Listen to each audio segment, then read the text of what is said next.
안녕하십니까? 네, 오늘 또 주님의 성전에서 우리 성도님들을 만나 뵙게 되어서 진심으로 반갑습니다. 그래 또한 환영합니다. 사실 작년만 하더라도 사실 이 시기쯤에는 저희가 같이 대면해서 예배드리는 것조차도 참 쉽지 않았는데 다시 한번 생각해 보니 참 이것 또한 은혜인 것 같습니다. 우리가 날마다 우리 하나님께 드려지는 예배를 통하여 우리 하나님께서 영광 받아주시기를 간절히 소원합니다. 하나님을 당황시키는 아이들의 기도라는 글이 있습니다. 아이들이 어떤 기도를 할지 좀 살펴보면, 하나님, 제가 무엇을 원하는지 다 아시는데 왜 기도를 해야 하나요? 그래도 하나님께서 좋아하신다면 기도할게요. 사랑하는 하나님, 오른쪽 뺨을 맞으면 왼쪽 뺨을 대라는 건 알겠어요. 그런데 하나님은 여동생이 눈을 찌르면 어떻게 하시겠어요? 하나님, 우리 옆집 사람들은 맨날 소리를 지르며 싸움만 해요. 아주 사이가 좋은 친구끼리만 결혼하게 해주세요. 눈이 너무 많이 와서 학교에 못 갔던 날 있잖아요. 기억하세요? 한 번만 더 그랬으면 좋겠어요. 하나님, 저번 주에는 비가 3일 동안이나 계속 내렸어요. 노아의 방주처럼 될까봐 걱정했어요. 하나님은 노아의 방주 안에 뭐든지 2마리씩만 넣으라고 하셨지요. 그런데 우리 집에는 고양이가 3마리 있어요. 하나님, 우리 엄마가 착해지게 해주세요. 하나님, 남동생이 태어나게 해주셔서 감사합니다. 그런데 제가 정말 갖고 싶다고 기도한 건 강아지예요. 하나님, 하나님이 어디든지 계시다니 마음이 놓여요. 말하고 싶은 건 그뿐이에요. 우리 어린아이들이 어떻게 기도할까? 이렇게 좀 생각이 들지만 아이들의 이 기도 제목과 내용들을 보면 어른들이 생각하지 못하는 그런 기도를 하는 것을 좀 볼 수 있습니다. 그만큼 이 아이들의 기도가 참 순수하고 또 믿음의 기도가 있는 것을 보게 돼요. 하나님께서 살아계시고 자신의 기도를 들어주신다라는 것을 믿기에 정말 이 아이들이 하는 그 기도는 하나님께 대화하는 듯한 그런 기도고, 또 하나님만이 해결해 주실 수 있음을 그들의 기도를 통해서 좀 보여지는 것을 보게 됩니다. 우리도 이런 어린 아이들과 같은 정말 하나님께서 살아계심을 우리가 믿고 그분의 응답을 기다리면서 기도를 생활화하는 우리 모두가 되기를 간절히 바랍니다. 우리 강남중앙교회 성도님들께서는 요즘 어떤 기도 제목으로 기도를 하고 계십니까? 아무래도 이제 개인적으로 날마다 드리는 그런 기도 제목이 있을 거고, 또 우리 김기석 장로님께서 기도해 주셨던 것과 마찬가지로 다음 주부터 있게 될 행복 페스티벌을 위하여 기도하고 있으리라 생각합니다. 이제 정말 우리 모두가 합심하여서 기도를 하여 준비하였던 그 행복 페스티벌 정말 얼마 남지 않았습니다. 남은 기간 동안 또 그리고 다음 주에 있을 특별 새벽 기도회를 통해서 우리가 끝까지 붙들고 계속해서 해야 할 것이 있다면 그것은 아마 힘써 합심하여 기도하는 것이라 생각을 합니다. 하나님께서 우리들의 그 기도에 선한 방법으로 역사하시기를 간절히 기도합니다. 증언보감 1권 22쪽에서는 이렇게 기록합니다. 진정한 마음과 믿음으로 드려지는 기도마다 하나님께 상달되어 응답받게 될 것과 또 청원을 드린 자는 그가 그것을 가장 필요로 할 때 받게 되고 그 축복은 자주 그의 기대를 능가하는 것을 나는 보았다. 진실된 성도가 드린 기도는 진정한 마음과 믿음으로 드려진 것이라면 하나도 헛되지 않을 것이다. 우리는 오늘 하루도 기도를 하면서 하루를 시작하였습니다. 하지만 그 기도가 가지고 있는 힘이 얼마나 위대하고 엄청난 결과를 가지고 온다라는 것을 모르는 사람들도 참 많이 있습니다. 성경의 역사를 통해서 보면 성경에 등장하는 많은 믿음의 선조들은 그들이 항상 어떤 시험의 때에, 시련의 때에 승리할 수 있었던 가장 큰 이유, 그 원칙은 바로 기도를 통해서 이루어졌다는 것을 볼 수 있습니다. 원래부터 위대하게 태어났고 성공하였고 또 많은 부와 힘을 가졌기에 승자가 된 것이 결코 아닙니다. 그들은 연약할 때에 또 어떤 환경에서든지 또 어떤 조건이든지 어떤 삶의 경우에 처해든지 간에 승자였습니다. 바로 기도를 통해서 말입니다.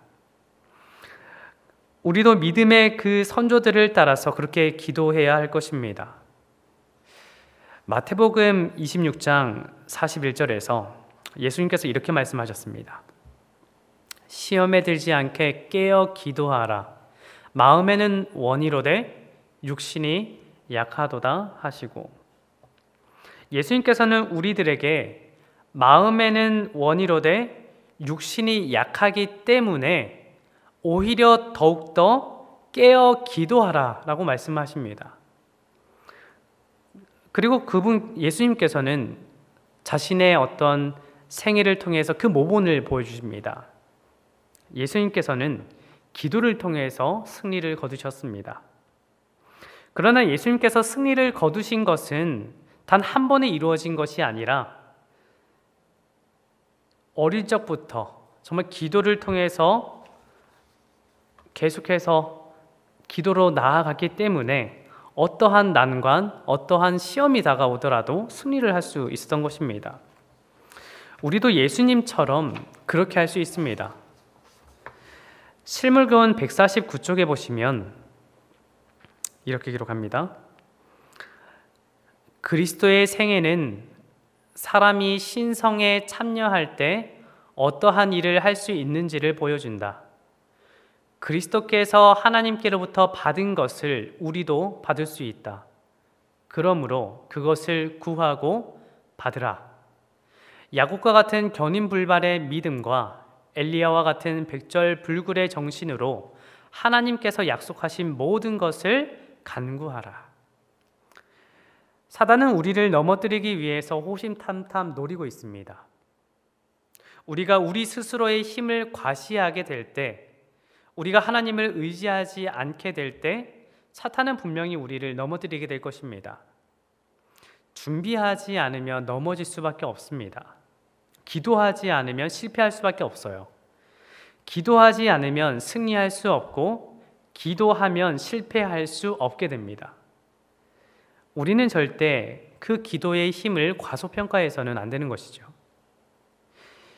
기도의 능력을 너무나도 잘 알고 있었던 사도 바울은 데살로니가전서 5장 17절에서 강권하여 이렇게 말하였습니다. 쉬지 말고 기도하라. 기도의 능력을 올바로 알지 못하는 그리스도인들이 주로 언제 진실한 기도를 할까요? 평소 기도를 거의 하지 않다가 위기가 찾아올 때 기도를 합니다. 다른 어떤 해결책도 소용이 없다고 생각할 때 기도합니다. 간절히 바라는 것이 있을 때에서야 땀나도록 기도를 합니다. 무뎌진 연장을 사용해 보셨습니까? 녹이 슬어 있는 칼과 가위로 무엇인가 자르려고 하면 생각처럼 잘 잘려지지가 않습니다. 녹이 쓴 연장처럼 필요할 때 그때에 뭘 해보려고 꺼내보면 잘 안 됩니다. 기도도 좀 마찬가지예요. 그런데 정말 하나님께 참 감사한 것은 우리가 어쩌다가 하게 되는 그 무딘 기도도, 묵혀진 기도도 정확하게 들어주시는 분이 하나님이시라는 것입니다. 그분의 열린 귀는 탄식하고 염원하는 우리들의 기도를 들으실 준비를 항상 하고 계시다는 것입니다. 그러나 이제 무딘 기도가 아니라, 묵혀둔 기도가 아니라 정말 간절하고 항상 드려지는 그런 기도를 하나님께 드려야 하지 않겠습니까? 성소에서 날마다 드려졌던 그 향이 타 올라갔던 것처럼 우리의 기도도 항상 새 것이 되어야 할 것입니다. 존 버녀는 이렇게 말하였습니다. 기도한 후에는 그 기도보다 훨씬 더 큰 일을 할 수 있다. 그러나 기도하기 전에는 더 적은 일을 할 뿐이다. 우리는 기도하지 않아도 어떤 일은 할 수 있습니다. 그러나 그것은 아주 작은 일에 속한 것들이에요. 기도하고 난 후에는 원대하고 하나님께서 원하시는 능력의 일들을 우리 안에서 할 수 있게 됩니다. 실물교훈 145쪽에서 이렇게 기록합니다. 그들이 연약하게 된 것은 믿음이 없는 결과이다.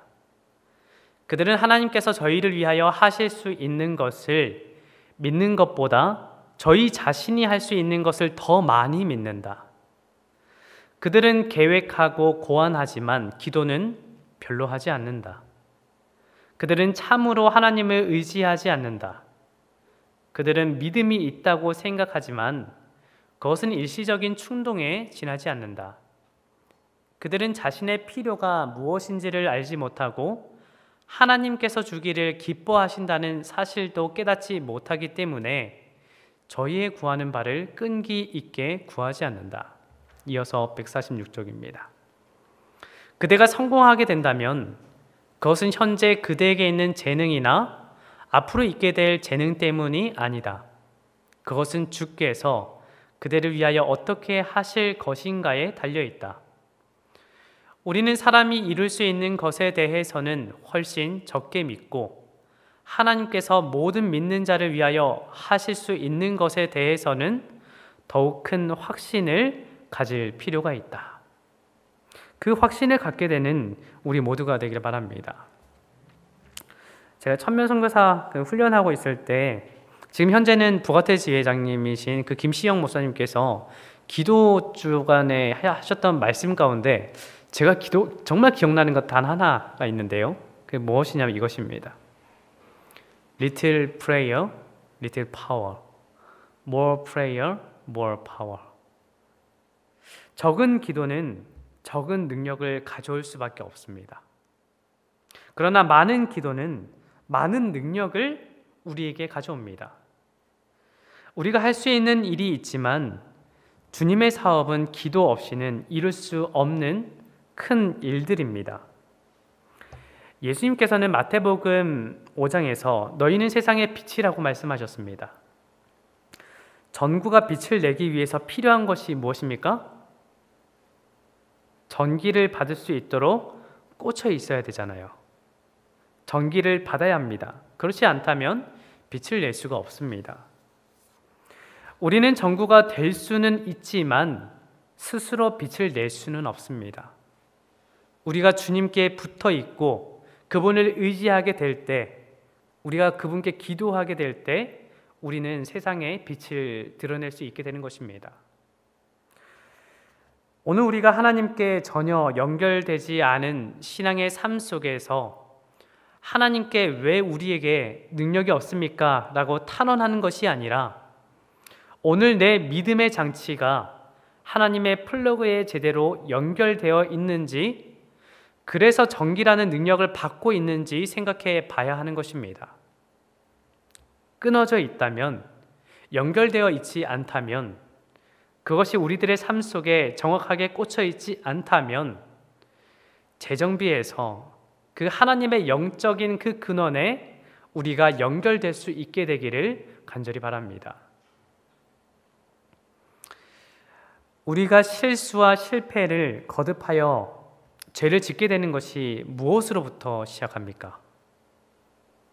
하나님을 잊어버릴 때 우리는 실패를 하게 되고 실수를 하게 됩니다. 우리가 그렇다면 어떻게 하나님을 잊어버립니까?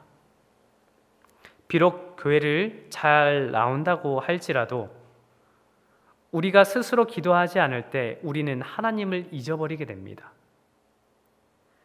문제는 하나님을 잊어버리면 우리 마음속의 그 빈 자리에는 온갖 세상의 방법과 생각들로 채워져서 우리를 지배해 버리게 된다는 거예요. 베드로가 예수님을 믿지 않았습니까? 베드로가 예수님을 믿었기 때문에 물 위를 걸을 수 있었습니다. 그런데 베드로가 물에 빠졌지요. 그의 마음속에 자기 자신이 자리하는 순간 물 위에 걷는 존재가 아닌 정말 평범한 자, 물에 빠지는 자가 되어버리게 됩니다. 찰스 스펄전 목사님은 이렇게 글을 남겼습니다. 기도하지 않고 성공했다면 성공한 그것 때문에 망한다.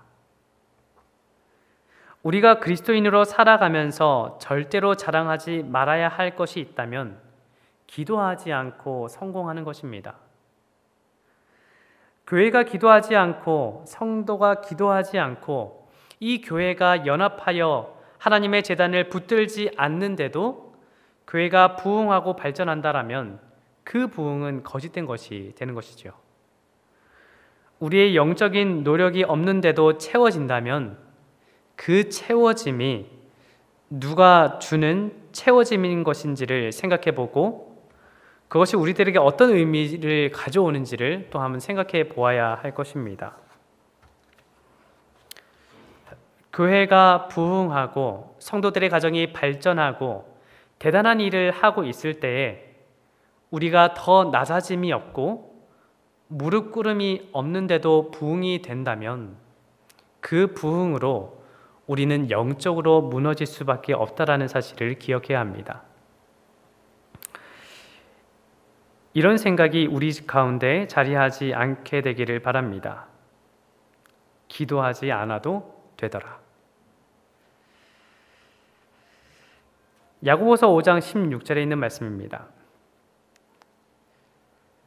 그러므로 너희 죄를 서로 고백하며 병이 낫기를 위하여 서로 기도하라. 의인의 간구는 역사하는 힘이 큼이니라. 야고보는 이곳에서 의인의 간구는 역사하는 힘이 크다라고 말하였습니다. 기도에는 정말 원대한 힘이 있습니다. 그런데 안타까운 것은 오늘날 그리스도인들의 모습 가운데 이 기도를 활용하지 못하는 모습들이 나타난다는 거죠. 얼마나 많은 이들을 위해 기도해야 하는데 나는 그 많은 시간들을 자신을 위해서 기도해 왔다면 그것은 잘못된 것입니다. 얼마나 많은 기도가 필요한데 그 많은 기도 속에서 침묵하고 있었다면 이제는 하나님께서 바라시는 그 기도를 해야 할 때입니다. 오늘 우리들의 무릎 꿇음이 우리의 헌신과 충성이 정말 하나님께 쓰임받게 되기를 간절히 바랍니다. 한 그리스도인이 인터넷에 올린 글인데요. 여기에는 내용을 적진 않았습니다. 이런 내용입니다. 저는 교회에 나온 지 이제 10개월이 되었습니다. 사실 제가 교회에 처음 발을 디딘 시기는 제 나이 7살 때였습니다. 친구 따라 강남 간다고 교회 나가면 과자와 책받침을 준다고 하는 말에 혹해서 다니게 되었습니다. 그 후로도 가는 둥 마는 둥 하며 초등학교와 중학교 시절을 보냈습니다. 아무래도 어린 시절이라 은혜도 모르고 그냥 교회가 좋아서 다녔습니다. 그리고 성인이 되어서 세상에 눈을 돌리고 휩쓸리다 보니 하나님과 예수님을 등지고 살게 되었습니다. 그러던 중 결혼을 하고 아이를 낳았는데 생활이 어렵다 보니 우울증에 시달렸습니다. 어느 날 시장에서 오는 길에 한 집사님의 전도를 받았습니다. 예전에는 별 생각이 없이 들었던 하나님의 말씀이 마치 힘든 나의 마음을 위로하는 것처럼 느껴졌습니다. 집사님의 전도를 거부 반응 없이 받아들였고 아직도 저를 잊지 않고 이끌어 주시는 하나님께 감사를 드렸습니다. 그렇게 다시 교회를 다니게 되고 마음에 평안이 찾아왔습니다. 그러자 남편을 전도하고 싶은 마음이 생겼습니다. 남편은 핍박은 안 했지만 본인이 교회에 나가는 것을 무척 싫어했습니다. 간곡히 말을 해도 받아들이지 않았습니다. 이로 인해 서서히 남편에 대한 미움과 증오가 생겨나게 됐습니다. 남편을 전도하지 못하게 되니 오히려 제가 남편을 핍박하게 된 것입니다. 그래서 소리도 질러보고 마치 짐승에게 하듯 막 대하기도 했습니다. 마치 제 자신이 아닌 것 같았습니다. 그러나 하나님께서 그런 저의 마음을 돌이키시어 몇 날 며칠을 눈물로 회개 기도를 드렸습니다. 남편을 다시 사랑하게 해달라고 간절히 기도했습니다. 5일 정도 지나니까 그때부터 남편이 불쌍하게 보이면서 사랑하고픈 마음이 생겨났습니다. 헌신적으로 남편을 대하고 나니 남편도 조금씩 변화되는 것 같았습니다. 기도하고 다시금 남편을 교회로 인도하기 위해 설득하였습니다. 우리 모두 천국 가자고요. 아이들과 나만 천국 가면 당신 못 만나잖아요. 주님께서 역사하시니 남편도 마음을 돌려 바로 그 주에 교회에 나가게 되었습니다. 얼음장 같던 남편의 태도가 녹아지고 교회에 나오게 된 것은 모두 주님의 은혜라고 생각합니다. 주님께서 역사하시지 않았다면 이런 변화는 일어나지 않았을 것입니다. 교회에 나온 바로 그 순간부터 담배까지 끊은 남편을 보면 분명 주님께서 역사하시는 것이라고 믿고 있습니다. 많은 분들이 자신의 사랑하는 VIP와 잃은 양을 주님께로 인도하기를 바라면서 오늘도 기도하고 있을 것입니다. 그런데 영혼을 주님께로 나오게 하는 것은 우리의 능력으로 할 수 없는 거잖아요. 그러나 우리가 기도할 때 하나님께서는 각 가정마다 다양한 방법으로 가족들을 인도하시고 우리의 친구들을 인도하시고 또 우리의 잃은 양들을 인도하실 것입니다. 이제 다음 주면 행복 페스티벌이 시작됩니다. 우리는 이 집회가 시작하고 마쳐질 때까지 긴장의 끈을 놓지 않고 기도를 해야 합니다. 제가 마지막까지 우리가 최선을 다해서 우리의 구도 대상들을 두고 관심을 갖고 접촉을 하고 이렇게 관계를 맺어가지만 끝까지 포기하지 말아야 할 하나 정말 중요한 것이 있다면 정말 기도라고 생각을 합니다. 교회에 나오더라도 기도해야 합니다. 실물교훈 44쪽에 있는 말씀을 보시면 우리가 얼마나 열심으로 기도를 해야 되는지를 좀 생각해 보게 됩니다. 사탄은 하나님의 말씀이 무관심한 자들의 심령을 깨우치고자 완고한 자들의 마음에 가마를 끼칠까 두려워한다. 사탄과 그의 부하들은 전도 집회에 참석한다. 천사들은 하나님의 말씀이 사람들의 마음에 감명을 주도록 힘쓰는 반면 사탄은 그 말씀이 아무 효과도 나타내지 못하도록 재빨리 활동한다. 그는 깊은 원한을 갚기 위해 나타내는 악착 같은 열심으로 하나님의 영의 역사를 방해하려고 노력한다. 그리스도께서 당신의 사랑으로 영혼들을 이끌고 계시는 반면에 사탄은 마음에 감동을 받고 구주를 찾고자 하는 사람들의 주의를 다른 곳으로 돌리게 하려고 애쓴다. 그는 그들의 마음을 계략으로 점령해서 비평하게 하고 의심과 불신을 품도록 조장한다. 설교자의 말과 태도가 청중의 마음에 맞지 않을 때 그는 청중으로 하여금 그 같은 결점만을 생각하게 한다. 그리하여 하나님께서 자비하시사 그들에게 보내주신 진리, 곧 그들에게 꼭 필요한 진리가 지속적으로 그들을 감동시키지 못하게 한다. 우리가 이번 행복 페스티벌을 열게 되지만 우리만 이곳에 참석하는 것이 아니라 뭐라고요? 사탄도 이 자리에 함께 한대요. 그들의 마음을 하나님께로 회복시켜야 하는 것이 우리의 바람이고 우리가 마땅히 해야 하는 것이지만, 그래서 우리가 더욱더 긴장의 끈을 놓지 않고 마지막까지 해야 할 것이 있다라면 그래서 기도가 필요하다는 것입니다. 그동안 이 시간을 위해서 많은 노력을 해왔습니다. 앞으로도 그리고 마칠 때까지 계속해서 기도하게 되기를 간절히 바랍니다. 그리고 의심하지 않고 기도하게 되기를 바랍니다. 그렇게 될 때에 하나님께서는 우리의 그 기도를 통해서 분명 놀라운 역사를 일으키시게 될 것입니다. 예레미야 33장 3절에 있는 말씀을 읽고 말씀을 줄이도록 하겠습니다. 너는 내게 부르짖으라. 내가 내게 응답하겠고 내가 알지 못하는 크고 은밀한 일을 내게 보이리라. 하나님께서 역사하기를 간절히 바라며 말씀을 줄이도록 하겠습니다. 다 함께 찬미가 441장 부르시겠습니다. 찬미가 441장입니다.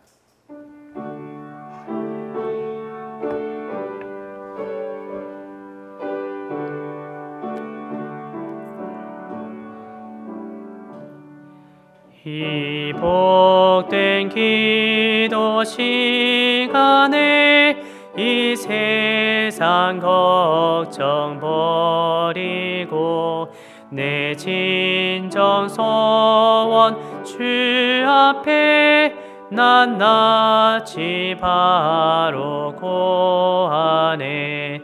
큰 불행 당해 슬플 때 내 맘을 위로 받으며 저마귀 홀물 피하여 이 기도 시간 즐기네. 이 복된 기도 시간에 내 비는 소원 들으사 애타는 영혼 위하여 큰 복을 입혀 주소서. 내 주를 찾아 구하며 또 의지하라 하시니 내 염려 주께 맡기고 이 기도 시간 즐기네. 이 복된 기도 시간에 날 안위하여 주시고 저 빛을 가산 위에서 내 본향 보게 하소서. 불멸의 몸을 입고서 저 영원상 그 받을 때 큰 기쁜 함성 올리며 이 시간 회고하겠네. 함께 나눌 중보기도 제목 나누겠습니다. 첫 번째, 끝까지 기도를 놓지 않는 믿음의 생애를 살도록 기도해 주시길 바랍니다. 두 번째, 다음 주부터 시작될 6월 6일 11일부터 3주간 주말에 개최되는 행복 페스티벌을 통해 VIP 그리고 잃은 양을 주님과 연결할 수 있도록 또 기도해 주시길 바랍니다. 그리고 세 번째는 교회의 연합과 부흥 그리고 사명을 위하여, 그리고 마지막으로 개인 기도 제목으로 기도해 주시기 바랍니다.